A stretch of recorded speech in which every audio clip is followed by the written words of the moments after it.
Hello everyone, welcome to my channel. I hope everyone is having a wonderful day. Before starting the video, please go ahead and hit the subscribe button and give this video like up. 1. A death that rocked the town. The murder scene was nothing short of cinematic, an elite party at the Grand Phoenix gone terribly wrong. A prominent socialite, linked to multiple power players in town, was found dead in the wine cellar, and the list of suspects grew faster than the police could collect fingerprints. The victim? Jordan McAllister, a real estate tycoon with shady international dealings and connections to several Y&R characters, Nick, Phyllis, even Billy. But no one expected Kane Ashby's name to be found scrawled on the back of a matchbook. Discovered at the crime scene. Was it just a coincidence? Detective Chancellor didn't think so. 2. Kane returns. But why now? When news broke that Kane Ashby had been spotted arriving at Genoa City airport days before the murder, many brushed it off as a visit to reconnect with his children. But those close to him began noticing strange behavior. He wasn't staying with family. He kept a burner phone. And he was spotted meeting a mysterious woman in the park, someone no one seems to recognize. Then came the real shocker: he'd been secretly contacting Adam Newman. What on earth is Kane involved in?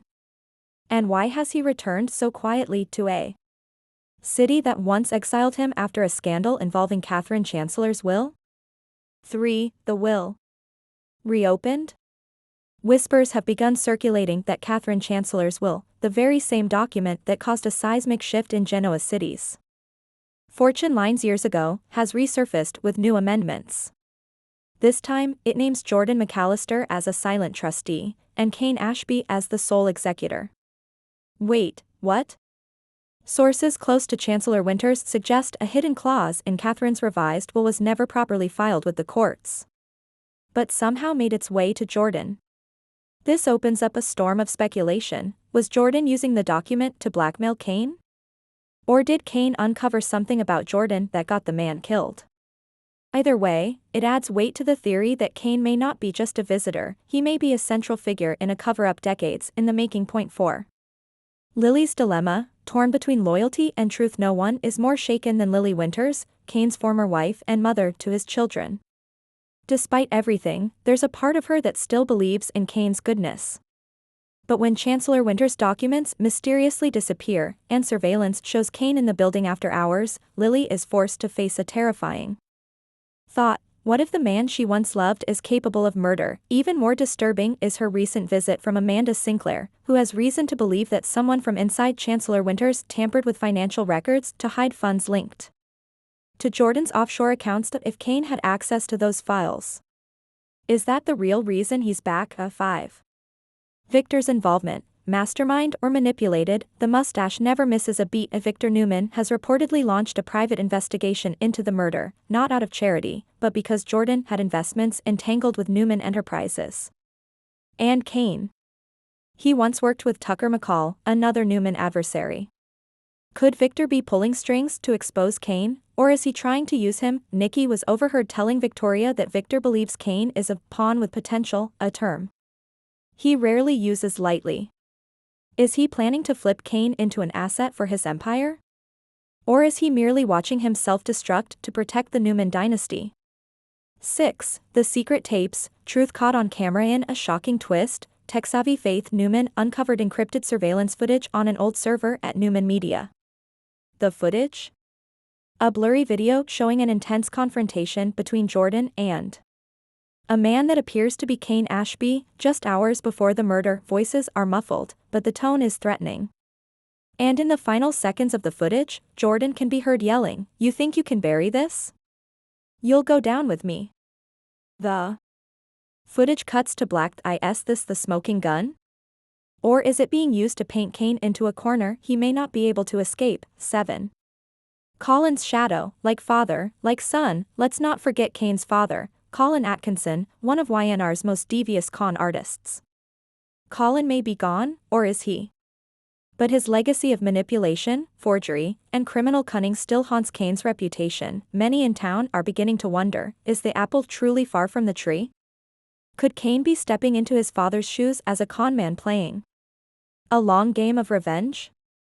Or is someone using Colin's criminal record to cast doubt on Kane's innocence? Some fans online speculate that Kane's actions could actually be part of a larger sting operation, working with federal agents to bring down an international criminal ring linked to Jordan.